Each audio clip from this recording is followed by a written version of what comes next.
دنیا بھر میں جیو ایکسپریس نیوز کے ناظرین کو اپنے نیوز کاسٹر مجزین حسین بلال کی طرف سے السلام علیکم۔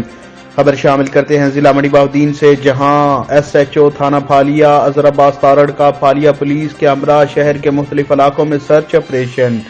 دوران آپریشن متعدد ملزمان و مشکوک افراد گرفتار، ملزمان کے قبضہ سے ناجائز اسلحہ برآمد کر کے مقدمات درج کر لیے گئے۔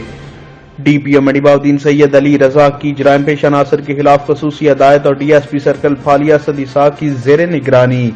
ایس ایچ او تھانہ پھالیا اظہر عباس تارڑ نے Qadir patrolling post, special branch اور ایلیٹ فورس اور اپنی team sub inspector Zaheer Babar A S I, Qamar Zaman A S I patrolling post Qadir, Gul حسین ڈار عبد الرحمان کے ہمراہ شہر کے مختلف علاقوں میں سرچ آپریشن کیا۔ اس دوران مختلف مشکوک گاڑیوں اور افراد کو چیک کیا۔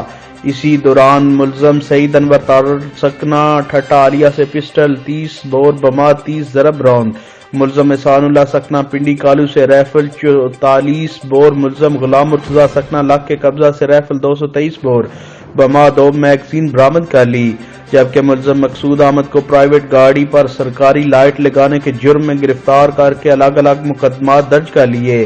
دوران آپریشن متعدد مشکوک افراد کو بھی حراست میں لینے کے بعد شناخت نامہ پیش کرنے پر انہیں چھوڑ دیا گیا۔ ایس ایچ او پھالیا اظہر عباس تارڑ کا کہنا تھا کہ سرچ آپریشن کے ساتھ ساتھ دھند اور شدید سردی کی راتوں کے پیش نظر گشت کے طریقہ کار کو مؤثر بنا دیا گیا ہے، جس کا مقصد تھانہ پھالیا میں امن و امان کی صورتحال کو برقرار رکھنا اور شہریوں میں احساس تحفظ پیدا کرنا ہے۔ کیمرہ مین نوید افضل چرونڈیا کے ساتھ رپورٹ میں Aqeel Ahmed Qaumi, crime reporter Geo express news پھالیا۔